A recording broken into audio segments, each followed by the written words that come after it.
नमस्ते sir. Sir मेरा question थोड़ा सा इनसे अलग है। सर जैसा आपने कहा कि लेट गो करना चाहिए, क्या लेकिन करना सर चाहिए? लेट गो हाँ, करना let- चाहिए। हमने भी ये चीज़ सुनी है कि जिसके नसीब में जो लिखा होता है एक दिन उसे वो मिलता ही है, तो उसके लिए हमें परिश्रम करना चाहिए। तो सर एक इनके बीच में क्या एक थिन लाइन नहीं है कि हमने सोचा जैसे 71st डे पर मुझे ऐसा लग रहा है कि अब मुझसे और नहीं होगा, अब मैं नहीं करूंगी, माना कि वो गिव अप भी कहा जाता है।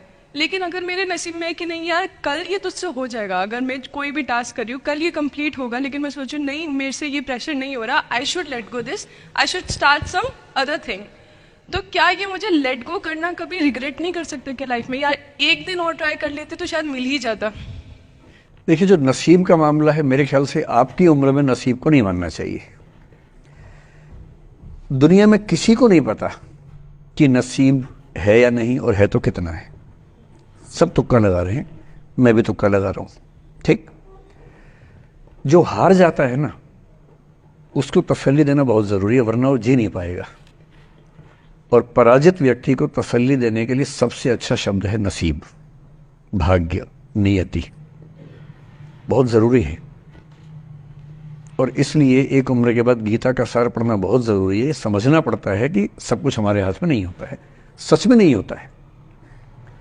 पर इसका मतलब ये भी नहीं है कि सब कुछ किसी और के हाथ में होता है। अगर ऐसा होता तो बिना मेहनत करने वाले आईएएस बन जाते या कुछ भी बन जाते। ये हो सकता है कि आईएएस बनने के एग्जाम में 10 ने मेहनत की, उनमें से 8 का हुआ, 2 का नहीं हुआ। पर यह नहीं हो सकता कि एक आदमी ने मेहनत नहीं की तो उसका आईएएस हो गया। बिना मेहनत के तो नसीब भी नहीं मिलने वाला है। इसलिए ये मान लीजिए कि कुछ ना कुछ चीज़ें हमारे कंट्रोल में नहीं है, लेकिन जितना कंट्रोल में है उस पर पूरी ताकत लगाएंगे, पूरा डिसिप्लिन रखेंगे, तो हम अपनी किस्मत सबसे अच्छी लिख पाएंगे। सबसे अच्छी मतलब बाकियों से नहीं, मेरी जितनी अच्छी हो सकती है उतनी अच्छी लिख पाएंगे। और इसलिए अगर आपको लगे कि मैं नहीं कर पाऊंगी कोई काम, तो उसको गिव अप ही कहते हैं। लेट गो का मतलब तब होता है जब आप मन भर चुका है, अब उसकी जरूरत महसूस नहीं हो रही।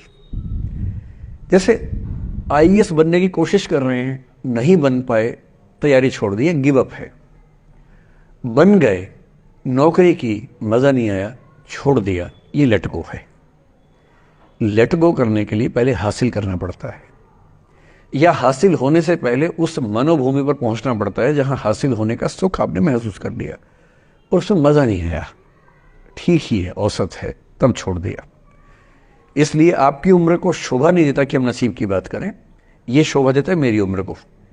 तो 30-40 के बाद नसीब, भाग्य, नियति चलेगा। फिलहाल कर्म पे भरोसा कीजिए, मेहनत, डिसिप्लिन, और मोटिवेशन से ज़्यादा महत्वपूर्ण है डिसिप्लिन, ध्यान रखिएगा। मोटिवेशन का ग्राफ ऐसा होता है, फिर ऐसे नीचे आता है धीरे धीरे। डिसिप्लिन ऐसे रहता है, और डिसिप्लिन वाला व्यक्ति हमेशा मोटिवेशन वाले व्यक्ति से ज़्यादा सफल होगा, ये मान के चलिए। सबसे अच्छा क्या है? Motivation with discipline. तो कोशिश कीजिए कि नसीब पे ना छोड़िए, अपने भरोसे कीजिए। All the best.